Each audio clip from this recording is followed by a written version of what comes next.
Muy buenas noches, queridos amigos. Bienvenidos a este curso teórico de pases, vibraciones y tratamientos espirituales, dirigido y dictado desde Cartagena, Colombia, por Álvaro Vélez Pareja, de la Sociedad Espiritista de Cartagena. Participan también FUSENDA, Fundación Centro de Estudios Espírita Miel de Amor de Barranquilla, los Sembradores del Camino de Bogotá y CESMAR de Santa Marta, Sociedad Espiritista de Santa Marta, con muchos invitados nacionales e internacionales. Así que hoy tenemos la clase 18, el tratamiento desobsesivo, segunda parte. Se inició la semana pasada la primera parte. Como toda reunión espírita, vamos a iniciar con una oración. Le vamos a pedir a nuestra hermana Alina Barbosa, de Venezuela, pero ella está en Chile en estos momentos, que nos dirija esta elevación de pensamiento. Buenas noches, Alina. Adelante. Buenas noches a todos. Cerremos nuestros ojos y elevemos nuestro pensamiento a Dios, a nuestros guías y protectores espirituales y, por supuesto, pidamos a nuestro amado hermano Jesús que nos ilumine, que nos guíe, agradeciéndote, Padre, en el día de hoy y siempre la oportunidad que nos das de seguir adelante en un nuevo día, en un nuevo conocimiento, en una nueva experiencia. Gracias por la protección, por la unión, por la fraternidad que existe entre todos los hermanos espíritas que compartimos estas enseñanzas. Ilumina, Padre amado, a Álvaro, que como cada viernes nos orienta, nos guía y nos permite conocer un poco más de todos los beneficios que hay el llevar un buen camino en la vida, en el pensamiento y en el obrar. Gracias, Padre, y que así sea. Que así sea. Muchas gracias, Alina. Gracias a todos por estar aquí presentes.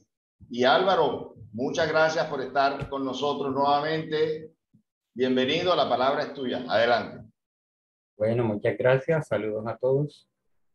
Gracias por compartir con nosotros todas estas enseñanzas que nos trae la doctrina espírita en estos cursos teóricos que hemos estado haciendo a lo largo de estos 2 años de pandemia.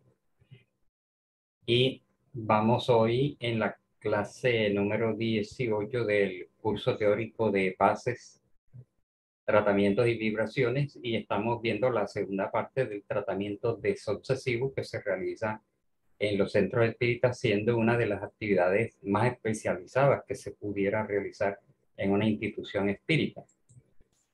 Recordemos con la clase anterior, la primera parte, los distintos grados y clases de la obsesión. Nos va a servir de referencia para cuando lleguemos al punto de la atención fraternal a los pacientes que llegan a la institución. Los entrevistadores o los atendedores fraternos, como también dicen, deben conocer muy bien el tema de la obsesión y de la desobsesión y estar al tanto de esta clasificación para poder diferenciar. La obsesión simple es cuando los espíritus intentan engañar al medium o a la persona y hay conciencia de que hay una influencia. La fascinación es cuando ya el medium ha sido engañado, está bajo la ilusión de un espíritu astuto que se hace pasar por otro o figura ser, aparenta ser un maestro o un instructor o su guía espiritual. La subyugación es cuando ya hay un dominio, ¿no? Una atadura, una opresión y hay parálisis de la voluntad.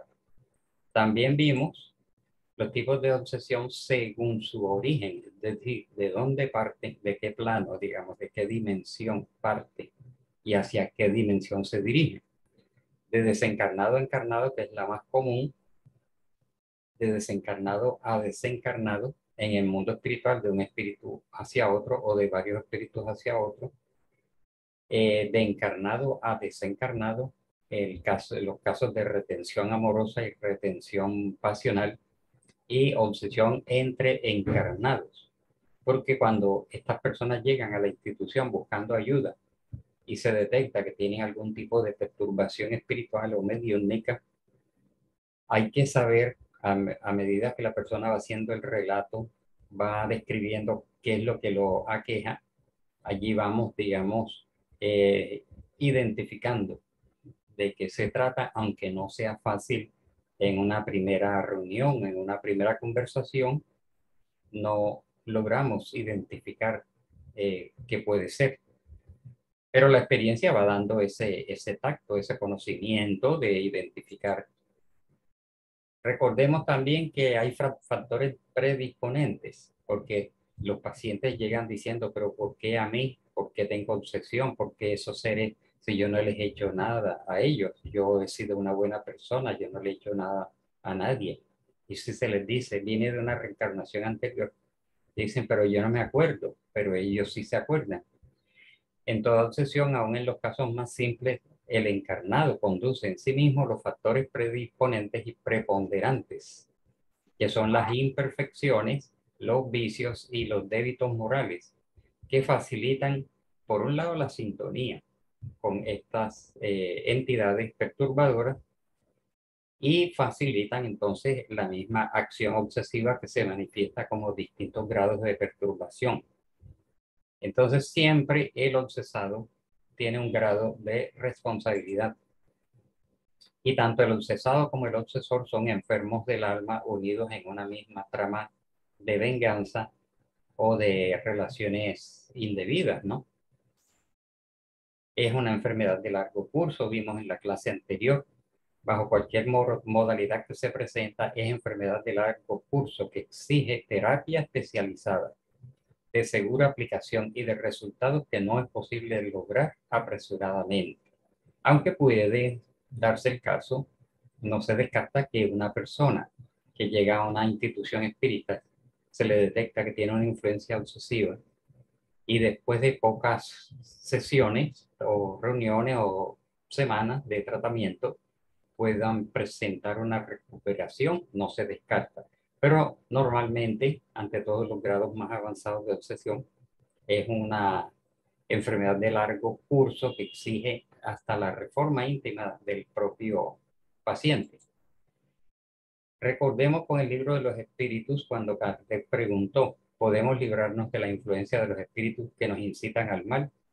Sí, porque no se adhieren más que a los que los solicitan por sus deseos o los atraen con sus pensamientos. Entonces los deseos, los pensamientos, la conducta en general, la conducta verbal, también son medios de hacerles como una evocación, ¿no? Los estamos llamando sin darnos cuenta.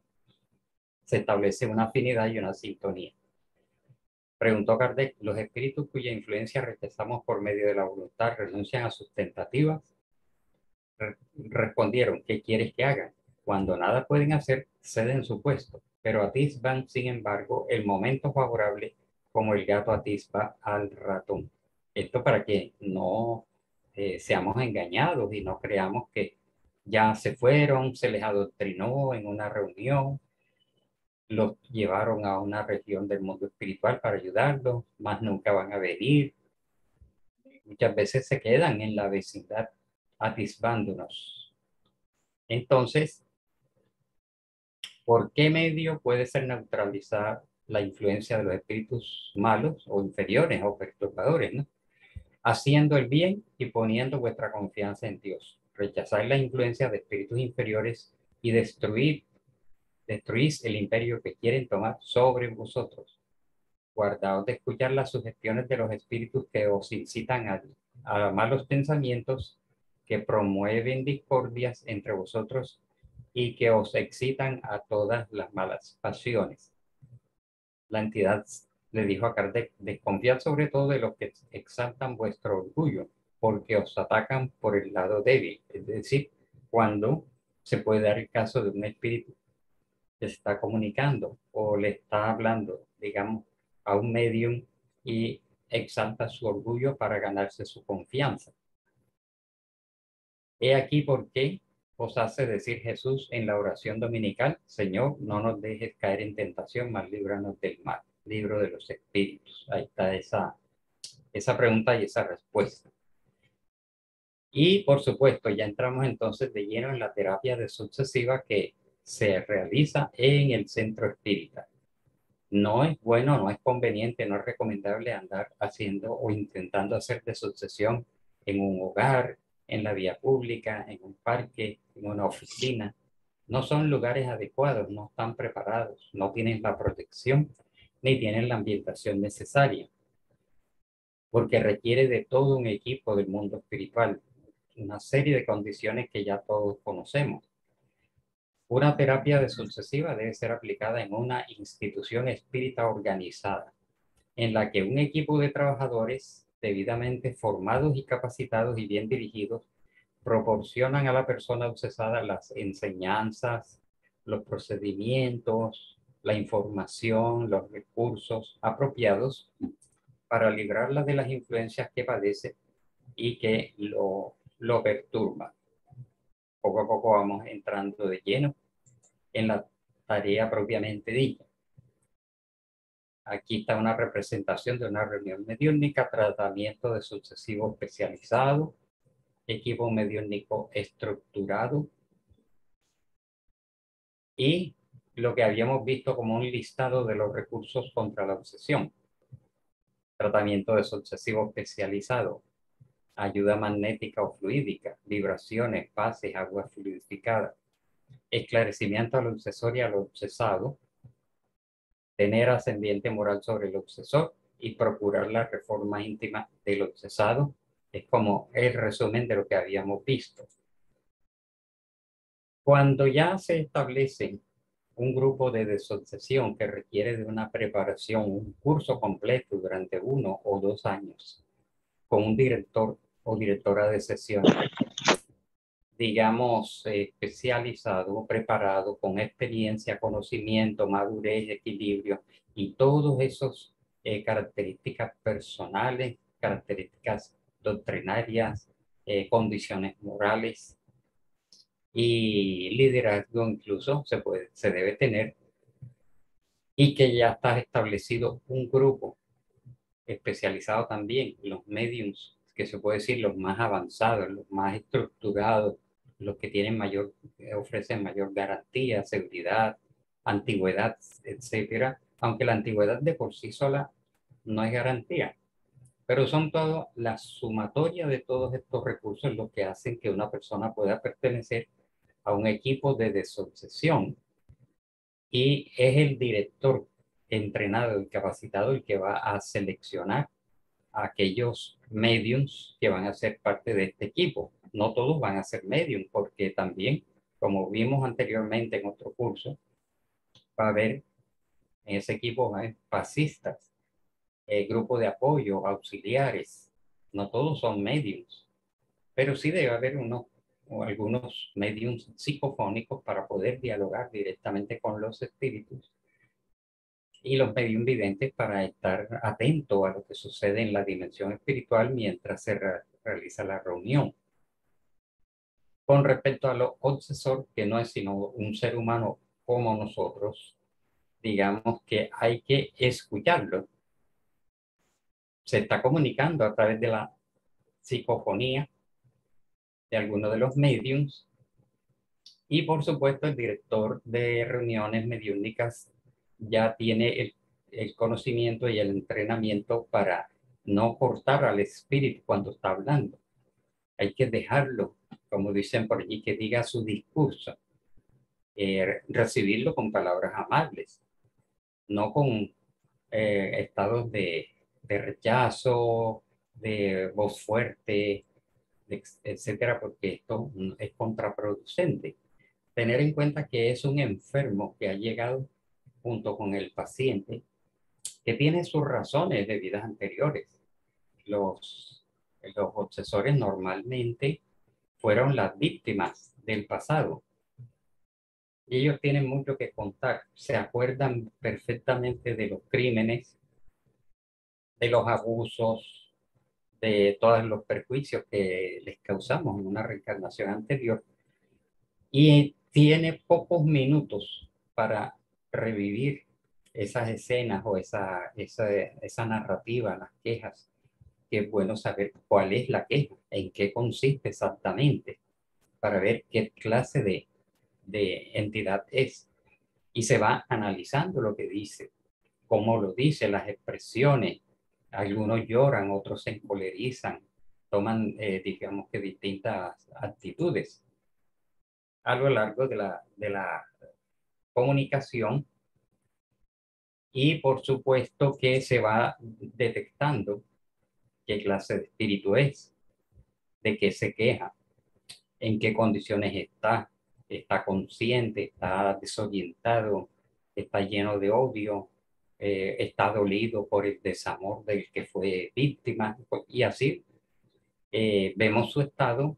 Y cuando ya ha dialogado, digamos, la entidad ha dicho más o menos eh, lo principal de lo que tenía que comunicar, y el director o directora ya se han formado una idea básica de cuál es su estado y cuál es su queja, su situación, pues ahí se pasa al periodo de empezar a hablarle, esclareciéndolo, trayendo pasajes del Evangelio según el Espiritismo, hablándoles con el corazón y con el raciocinio, no entrar en discusiones filosóficas ni doctrinarias con ellos, porque ellos en realidad, como dije, tienen pocos minutos para expresar, y tampoco se les puede permitir que hablen durante más de 5 minutos.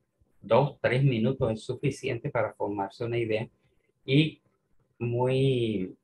con mucho tacto, el director de reuniones le empieza a dialogar y entender que se trata de un ser humano que también trae sus razones y sus estados de sufrimiento, y con palabras sencillas, sin mucho adoctrinamiento rebuscado, con mucha filosofía y como si quisiéramos volverlo espírita. Hay que hablarle en términos humanos, sencillos, poner la mente y el corazón.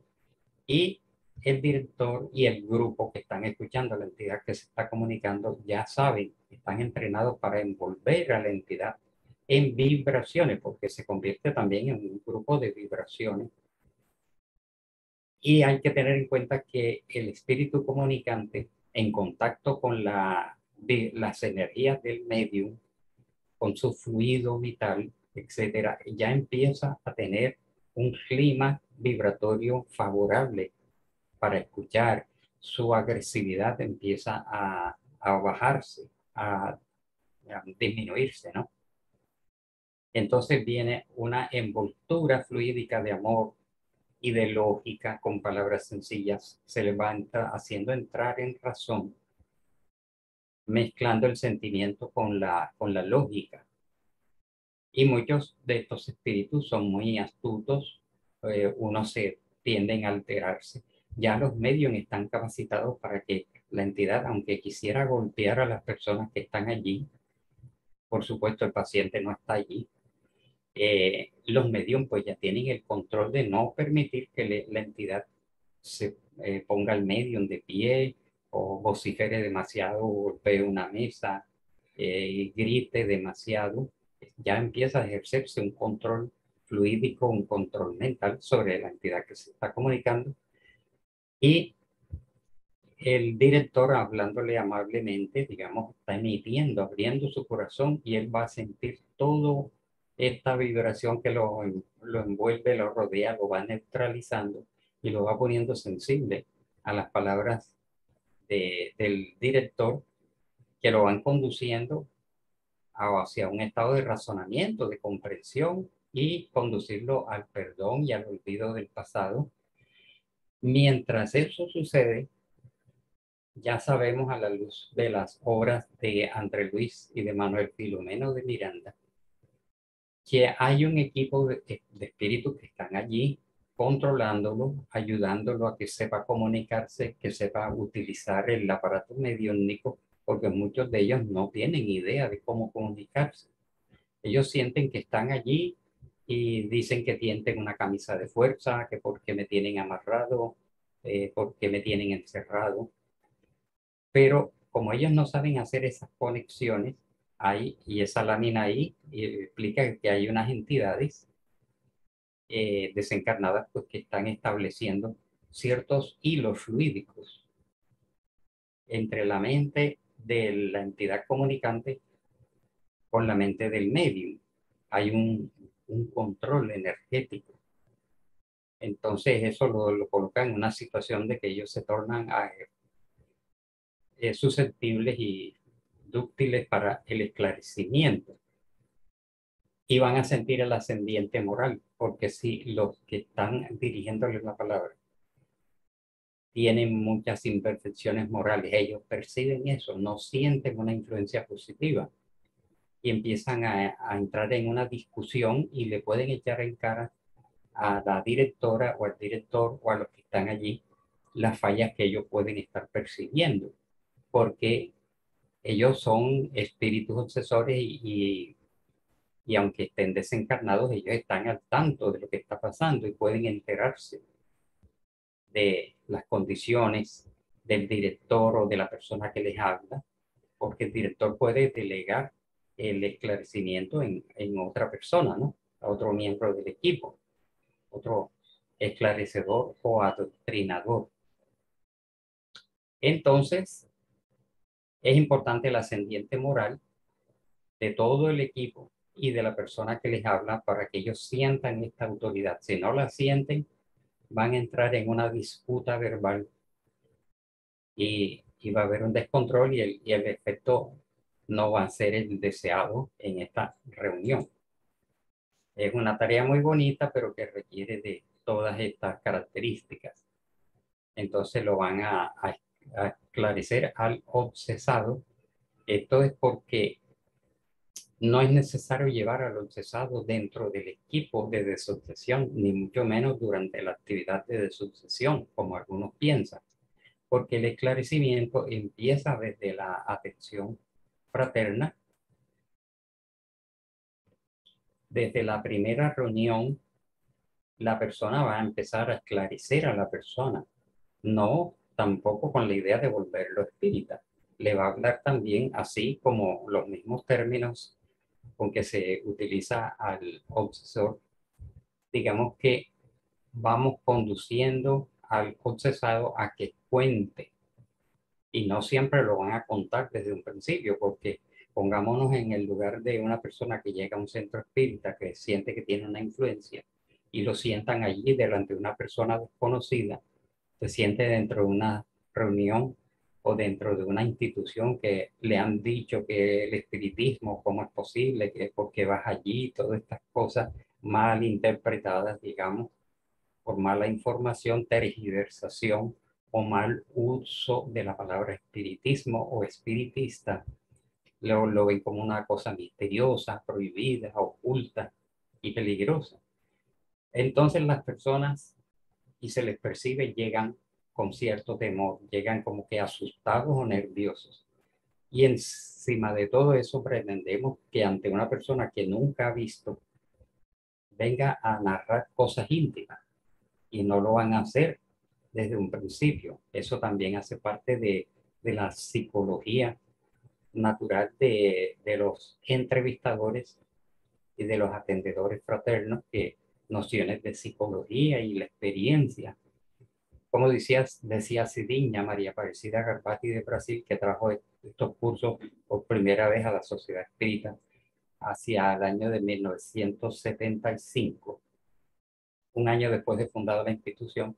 Decía que los entrevistadores y atendedores fraternos debían ser personas que tuvieran canas.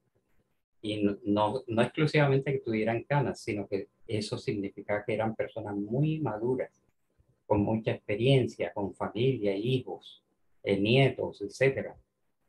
Aunque no fuera una regla, pero sí indica que tiene que haber un tacto, una madurez, una experiencia en la vida para poder escuchar, analizar y orientar a la persona que está allí sentada diciendo parcialmente la problemática que los aqueja, y de pronto ya en una segunda reunión ellos puedan expresarse mejor, ¿no? Y como vimos anteriormente, hay que procurar la reforma íntima del obsesado, conducirlo al tema de la reforma íntima, no dictarles un curso de reforma íntima, pero sí en esos pocos minutos que se tienen ante esa persona, darles un panorama básico, hacerle ver que somos portadores de todos estos factores preponderantes y predisponentes a la influencia. Pero no vamos a empezar a decirle eso desde el principio, ni decirles que tienes una sombra, tienes una perturbación, traes delitos de vidas anteriores, ¿no? Hay que escucharlos bien, ver cuál es su problemática y en el curso del tratamiento y de las conferencias, ¿no? Llevarlo a lo que está aquí esquematizado, inducir a que la persona se observe, se estudie, se analice para conocerse hasta donde sea posible íntimamente e iniciar un proceso de reforma íntima y de crecimiento espiritual, pero que esto se le va a ir haciendo comprender, digamos, paulatinamente. Entonces, hay unas etapas que se cumplen en el proceso de la desobsesión. Entonces, recapitulando, en la atención fraternal, escuchar al paciente, analizar lo que dice, ver sus condiciones físicas, su estado psicológico y emocional, cómo expresa, qué expresa, está mintiendo, está fingiendo o está ocultando, para pasar a la luz de lo que conocemos en la doctrina espírita, orientarlo, brindarle todo el apoyo, consolarlo y todo esto que indica que hay una verdadera atención fraternal, que también es un curso que se dicta en las instituciones y que las personas que van a hacer esta actividad tienen que tener trayectoria, conocimiento, experiencia, madurez, tacto y todos estos recursos. Y en ese diálogo, por eso la experiencia, el entrevistador o la persona que está atendiendo va a determinar si la persona sufre de una obsesión simple. ¿En qué caso sería? Vamos a suponer pues que ninguna de estas personas que llegan allá son mediums, ¿no? Porque existe a veces la tendencia a decir, es que tú eres medium, ¿no? Es contraproducente empezar a hablarles así. Pero en su narrativa, si la persona dice lo que siente, allí vemos que la persona es consciente de que hay una influencia. O si tiene mediunidad y dice que le está hablando su guía o su ángel de la guarda, o le está hablando la Virgen María o el Maestro Jesús, ¿no? Usando términos católicos, digamos, en esta expresión, o dice que le está hablando un santo o un maestro, ya entonces poco a poco vamos entendiendo y la persona tiende a defender a la entidad. Es que mi guía me habla todos los días, me dice que no estudie, que él me va a conducir por el sendero del bien. Ya vamos entendiendo que se trata de una fascinación en distintas etapas, ¿no? Que puede ser incipiente o puede ser avanzada. Y ahí hay un engaño y la persona pues está confundida y está engañada y está creyendo mucho en lo que le dicen los espíritus y en lo que le muestran. Ya los casos más avanzados de subyugación, en donde se puede comprender que la persona tiene una subyugación de tipo corporal, con movimientos involuntarios, tics nerviosos exagerados, agresividad, descontrol. También es, en este punto ya hay acompañamiento del psicólogo o del psiquiatra, que tiene que ser llevado en otra institución, porque es un campo que nosotros los espíritas normalmente no dominamos, a menos que sea un psicólogo espírita o un psiquiatra espírita, que tampoco abundan en nuestro medio, pero sí personas que ya se ve que tienen un descontrol en el movimiento de su cuerpo, en sus conductas, en sus actitudes extrañas o violentas, agresividad.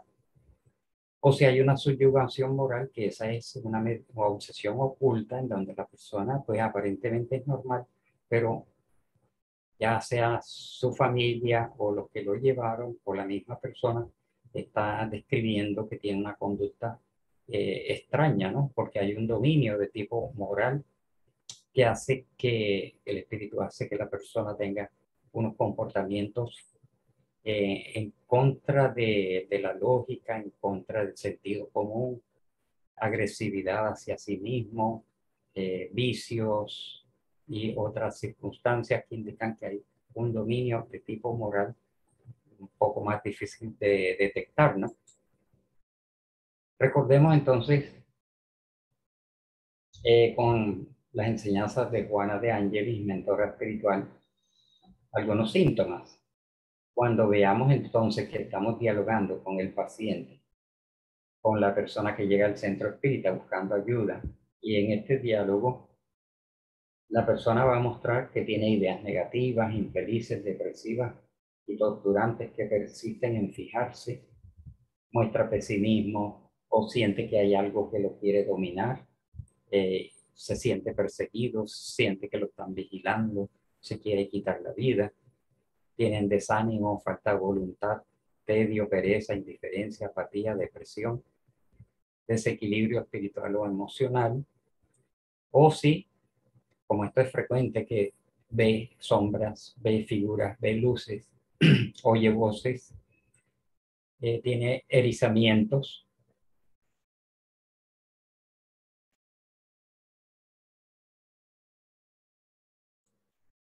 de la piel, sensaciones desagradables, pesadillas frecuentes.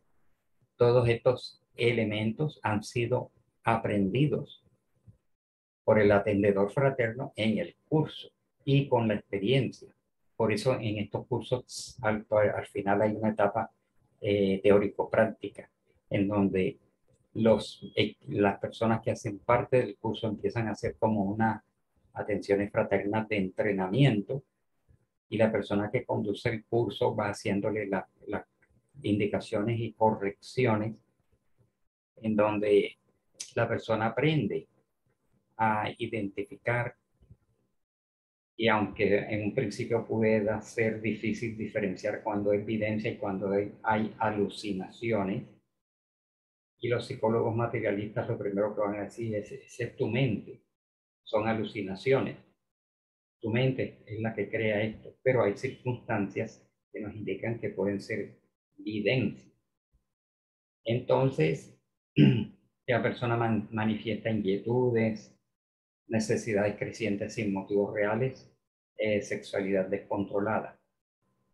Todo esto lo va a ir dando el conocimiento y la experiencia.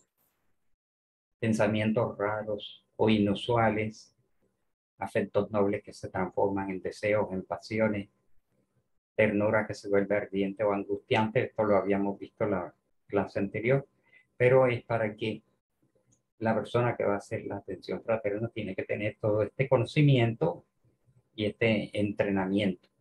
Dolorosas constricciones en la organización genésica. Primero, tratar de identificar si no se trata de un problema anatómico o un problema fisiológico que haya sido visto por un médico, ¿no? Entonces, se va a esclarecer al paciente, va a ser remitido a pases ordinarios. Aquí lo vamos a encaminar o se le dirige a que escuche las conferencias públicas, los esclarecimientos, los adoctrinamientos, o si es algo que no es profundo, puede ser ayudado por pases ordinarios, los pases simplificados, ordinarios que se hacen en una conferencia o en el día según la institución tenga organizado esas actividades. O si se detecta que lo que necesita es un tratamiento físico espiritual en donde ya está comprometida alguna situación orgánica, ¿no? O si requiere tratamiento a distancia. Hay pacientes que están en un estado de demencia o en un estado de esquizofrenia o de demasiada agresividad que no pueden llevarlo a la institución o que están recluidos en una casa de salud mental y es llevado el caso a la institución, el nombre o el familiar va y cuenta el caso y según el grado de complicación y de agresividad, entonces se hace una consulta al mundo espiritual sobre el caso específicamente y el mundo espiritual da una orientación de qué hacer en ese caso, inscribirlo en vibraciones y tratamientos a distancia. Los pases de sucesivos, si ya se ve que el caso es un poco más serio, más severo, y casos en donde se puede recomendar que hagan estudio y comentario del Evangelio según el espiritismo en el hogar. Entonces, todos estos puntos indican que hay un direccionamiento, un triaje, como llaman en medicina, en donde se recibe al paciente y se determina si va para una actividad o para otra actividad de acuerdo a lo que el paciente manifiesta y siente y dice, ¿no? Entonces, a veces se ayuda con pases. Van a cuatro semanas seguidas a recibir pases y demuestran mejoría. Otros que después de 4 o 10 pases no demuestran mejoría, entonces se le remite a la tarea de sucesión propiamente dicha. Y también el estudio y comentario del Evangelio según el espiritismo en el hogar puede ayudar a mejorar el ambiente vibratorio y espiritual del hogar, porque muchas veces estas entidades, estos hermanos necesitados, se instalan en el hogar de la persona, pero una reunión de oración, de estudio, de comentarios edificantes empieza a crear una defensa y un mejoramiento del ambiente. Entonces, o se le hace se remite a adoctrinamientos generales y se continúa con los diálogos fraternos individuales, según el caso. Los pases, que se recomienda pases semanales, pueden suceder en el caso de que el paciente no pueda ir, sino cada 15 días, el efecto no va a ser el mismo que si va semanalmente. Y si hay varias actividades de pases durante la semana, hay que tratar de que la persona no tenga el vicio del pase. Porque el vicio del pase, por ejemplo, hay pases en la conferencia de lunes, la persona va a tratamientos de miércoles, es un ejemplo, va a desasociación de viernes, va a estudio y pases de sábado, o la persona asiste, por ejemplo, a estudio de sábado o va a tratamientos de domingo. Este es un ejemplo general. Entonces la persona está recibiendo una carga muy alta de energía y se produce lo que se llama una sobrecarga energética en sus centros de fuerza, una irritación energética que puede suceder, como comentan algunos autores espíritas que han detectado este fenómeno que puede suceder de que una persona que se le están dando varios pases y tratamientos durante la semana puede tener una irritación neurofluídica, que tampoco es conveniente.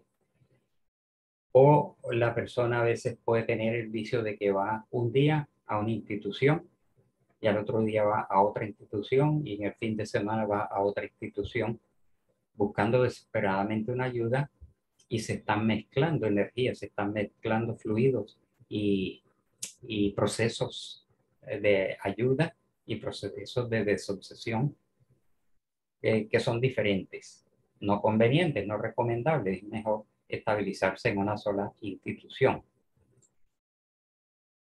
Es bueno entonces en el proceso de desobsesión hacer un seguimiento y un control.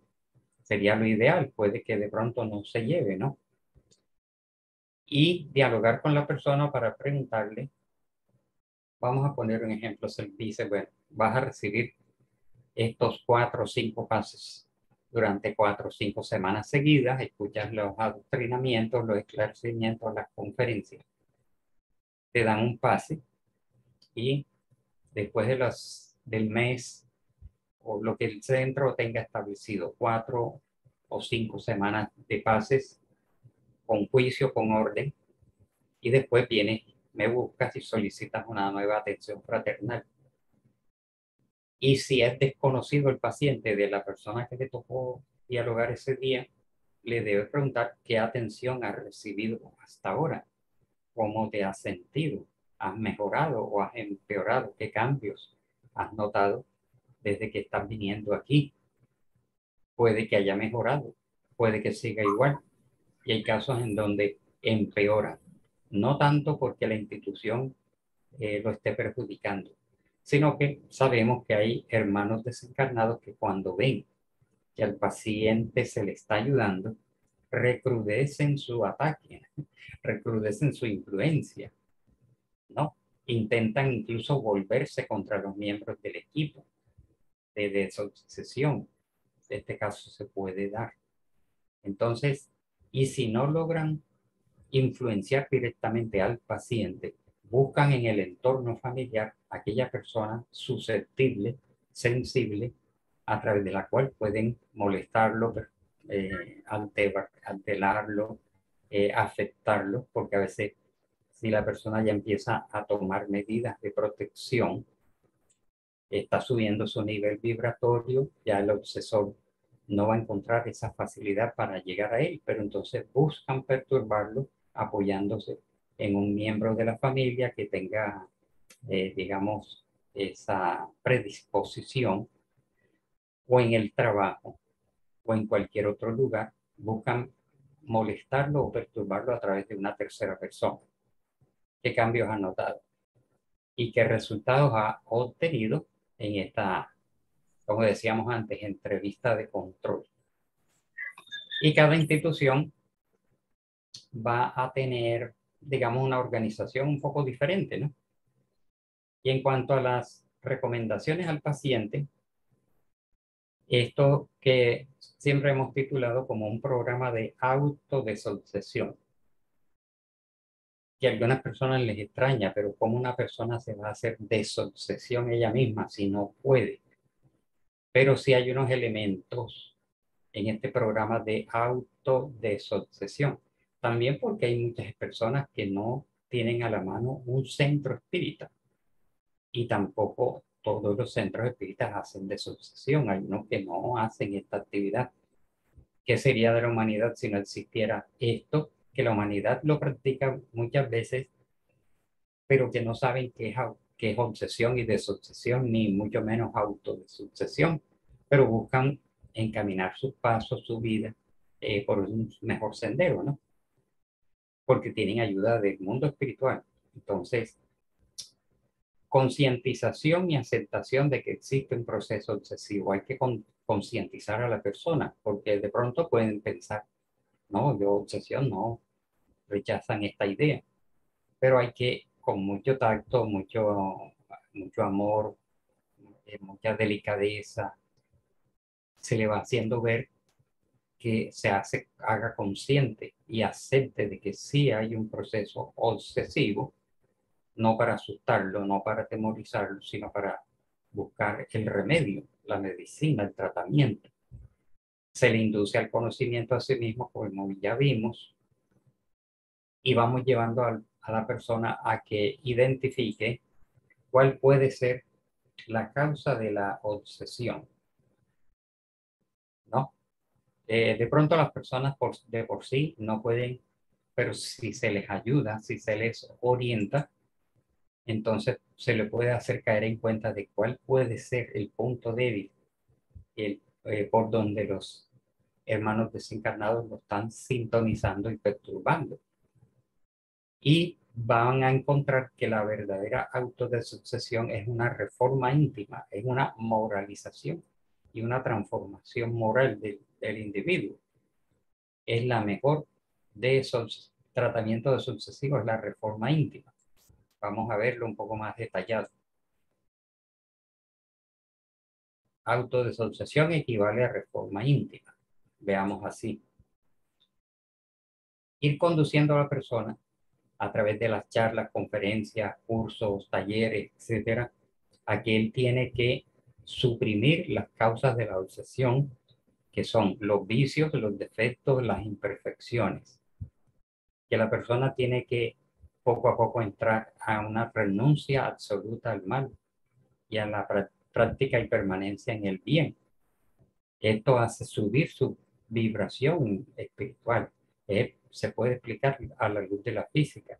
Cuando sintonizamos una emisora, cuando movemos el dial del radio, de los antiguos radios, porque ya hoy todo es digital, ya se pierde la sintonía con esa emisora. Entonces, aquí la emisora es el obsesor o los obsesores.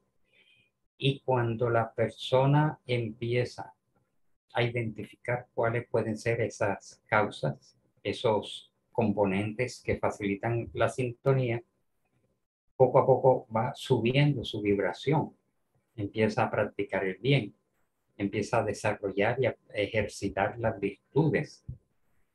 La persona va a confiar en el mundo espiritual, va a confiar en Dios, va a empezar a hacer oraciones, establece contacto con una frecuencia más alta de espíritus que empiezan a desplazar a las influencias obsesivas.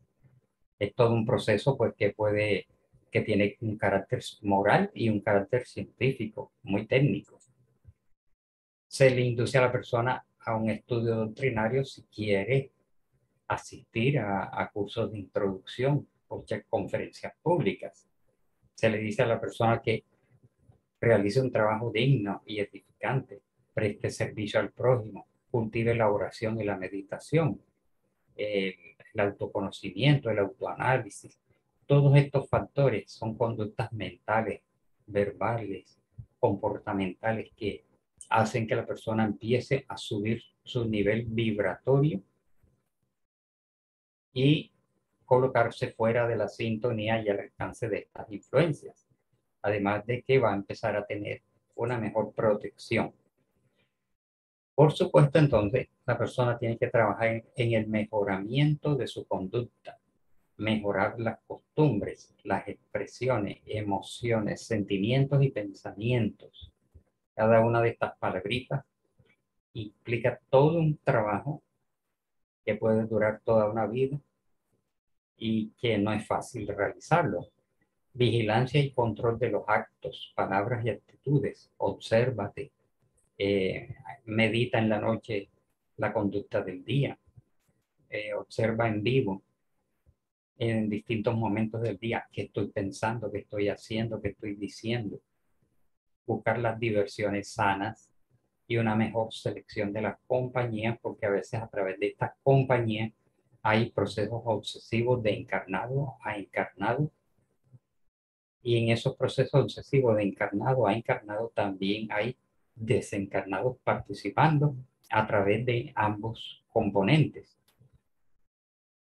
Bueno, entonces es un tema bastante interesante. Ejercitación, desarrollo y fortalecimiento de la voluntad, porque se va a requerir de mucha fuerza de voluntad para aplicar todos estos parámetros. Y hay que tener una buena ejemplificación ante los obsesores y mostrar evidencias de cambio, porque ellos se vuelven seguidores, siguen a la persona, continúan observándola, aunque vayan perdiendo poco a poco esta cobertura, esta influencia, estas conexiones. Cuando la persona empieza a mostrar evidencias de cambio, eso en alguna forma va a repercutir en ellos mismos y empiezan a meditar, a reflexionar, porque algunos dicen, pero voy a observarlo. Está bien, pero voy a observarlo. Él no ha cambiado o sí está cambiando. Y de pronto hay un resentimiento por una mala conducta de la persona y quieren castigarla. Pero si ven que la persona está cambiando, entonces ellos ya van cambiando también. Y la persona debe practicar esto que es importante: vigilancia, sondeo y examen constante del mundo íntimo. Esto es una práctica a la cual no estamos acostumbrados todos los días, escoger ciertos momentos para ver cómo estoy, sondear nuestro mundo íntimo, como invita Juana de Ángeles.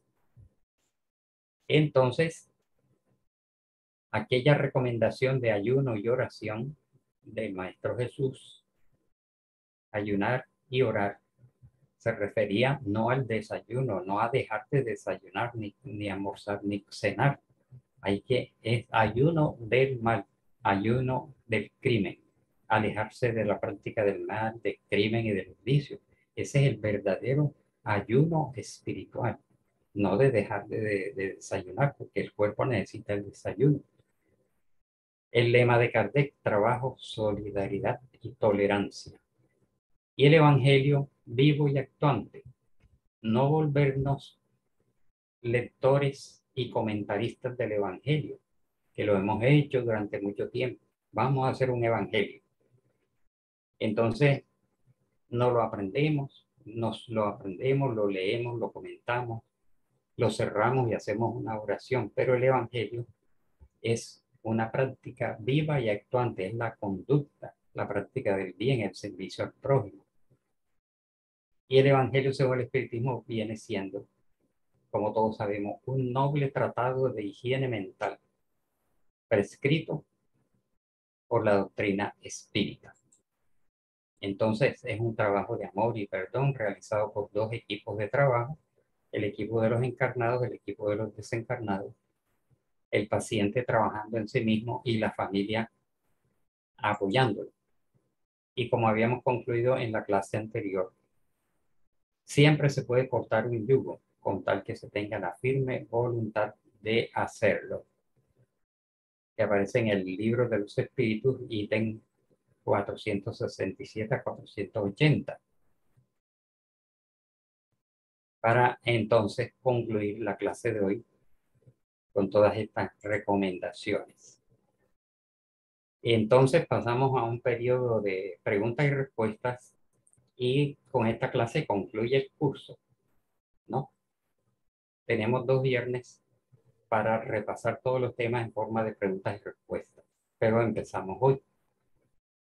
Bueno, entonces hay una pregunta. ¿Es posible que el espíritu obsesor, al ver que el encarnado está siendo ayudado, lo deja y obsesa a otro medium del centro? Edison.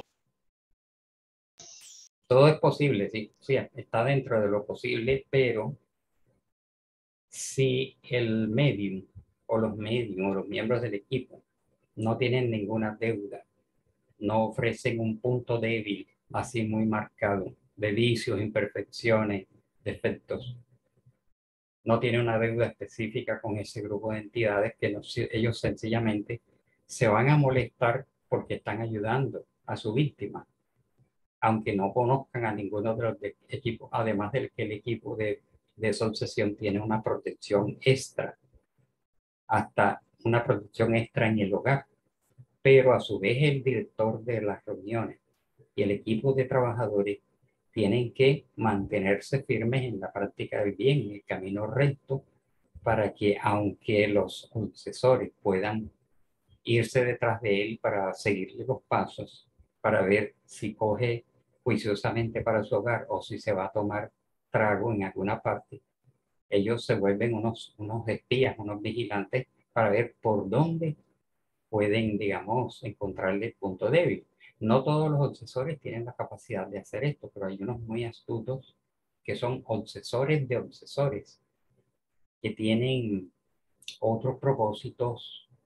Se puede decir que son casi que los autores intelectuales de procesos obsesivos. Ellos conocen todos estos pormenores y han estado escuchando a la directora de reuniones que les habla de amor, perdón, tolerancia, y van hasta su casa a ver cómo se está comportando esa directora o ese director, y le van encontrando las fallas. Y entonces dice: pero a mí me viene a hablar de amor, pero ya veo que no lo aplica en su hogar, ¿no? Entonces, la mejor defensa que puede tener el tipo de obsesión, además del conocimiento y la experiencia, es la práctica del bien y el mejoramiento y la reforma íntima. Pero normalmente los obsesores siguen concentrados en las víctimas. Álvaro, no se acostumbra mucho en estas reuniones de desobsesión los medios psicógrafos. Tú incluso hoy no los nombraste, hablaste de los videntes y los de psicofonía. pero no, pues he visto en algunas películas en Brasil que han pasado que también utilizan psicógrafos, pero aquí en Colombia no son muy usados. Exactamente. Son más útiles los psicofónicos porque ellos permiten el diálogo directo con el obsesor, ¿no? Y permiten el esclarecimiento, pero no se descartan.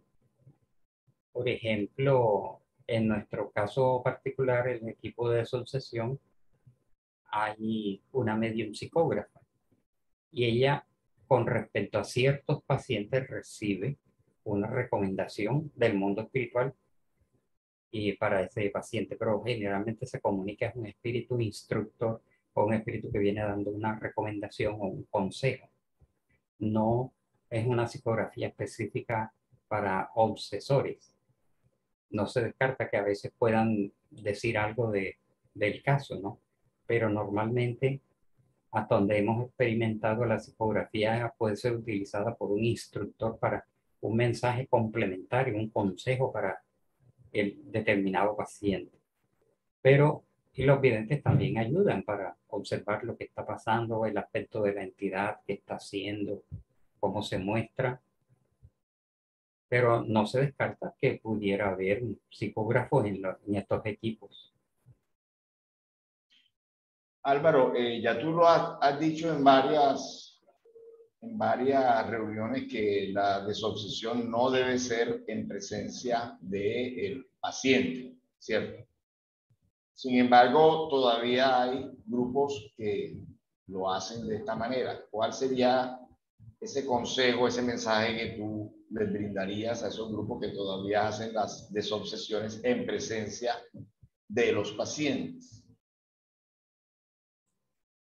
Lo que puedo decirles es que lo hemos leído en algunos textos referentes al tema de la desobsesión y además de la experiencia que hemos tenido a lo largo de los años, que aunque lo practicamos durante un tiempo, por ese equivocado concepto de que déjenlo entrar para que escuche de viva voz del obsesor porque lo está perturbando, y vimos que era contraproducente. Las personas salían asustadas, no querían volver más, se impresionaban, salían llorando, salían molestos.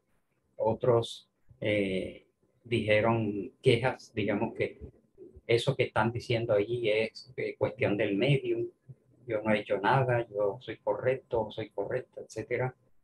Entonces vimos que era contraproducente. Digamos que existe esa curiosidad de saber, y entonces no gana mucho decirle que tú fuiste suicida, fuiste asesino, fuiste esto, fuiste lo otro.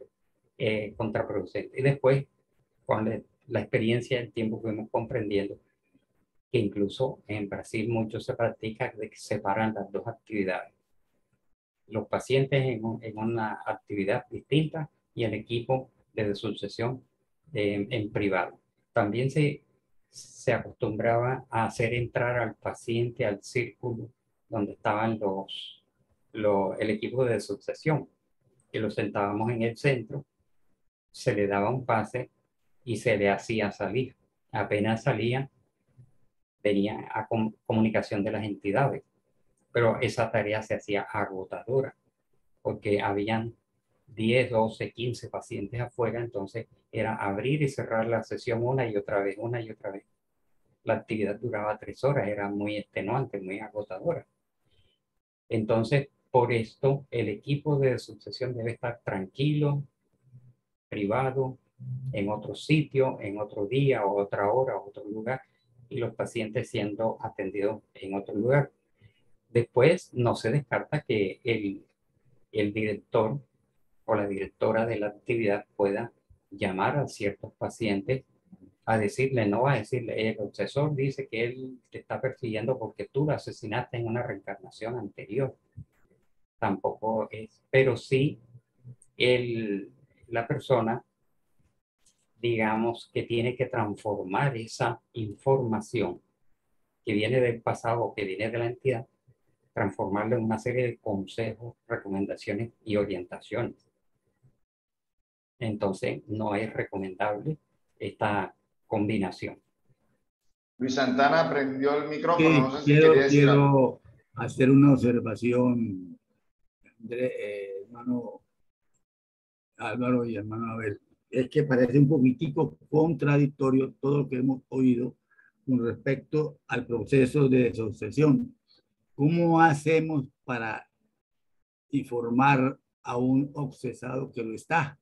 Para pedirle que cambie su conducta, que sea mejor, que cambie su pensamiento, que lea buenas obras, en fin, una serie de cosas que acabamos de ver como recomendación, porque la obsesión es parte del espiritismo, nos están diciendo qué pasa, por qué estamos obsesados, nos están confirmando de que existe un mundo espiritual y que allá en ese mundo espiritual hay problemas de aquella gente que no procede bien. Entonces no podemos temer decirle la verdad a una persona sobre su proceso para que él mismo ponga de su parte ese cambio que necesita. A mí me parece que hay algo que tenemos que mirar, porque si no le decimos al enfermo lo que está sucediendo, ¿cómo hacemos para abordarlo? Está sucediendo esto y esto y esto, y está de parte suya el cambio, porque el obsesor está empecinado que usted no ha cambiado, que desde que le hizo daño sigue haciendo daño a todo el mundo y quiere vengarse. Entonces usted tiene que cambiar, hermano. Entonces yo creo de que para mí esa es una de las partes que la obsesión nos enseña de que existe un plano espiritual, nos enseña que lo que nosotros sembramos, eso recogemos. Entonces yo creo que hay que mirar con mucho cuidado esa partecita para que podamos ejercer la terapia completa con el obsesado para que él ayude al proceso y se pueda hacer las cosas con mayor facilidad. Ese es mi planteamiento. Sí, bueno, hasta donde yo recuerdo, no creo haber dicho que no se le va a decir al paciente que está obsesado, porque vemos que en una de las primeras láminas decía que con relación al paciente hay que concientizarlo de que existe un proceso obsesivo. En términos generales, no hay que detallarlo si fue asesino, si fue suicida o si fue vicioso. Tampoco hay que exponerlo a que sea la entidad que se lo diga, sino el director, los entrevistadores, son los que después de tener la información le pueden decir en términos generales, en términos equilibrados al paciente, que es un proceso vengativo, que es un proceso de apego, que es un proceso de amores frustrados, es un proceso de vicios del pasado, pero no es recomendable ni conveniente ni soluciona decirle específicamente en qué consistió el vicio, en qué consistió el crimen o el error cometido, ni que se lo diga la entidad, ni que se lo diga el instructor, pero en términos generales sí se les va a decir, es un proceso obsesivo, te vamos a ayudar, confía en Dios, mejora tu conducta, sin esa etapa así crítica de detallarle que fuiste suicida o que fuiste abortista, que fuiste inquisidor, etcétera. No hay que entrar en detalle.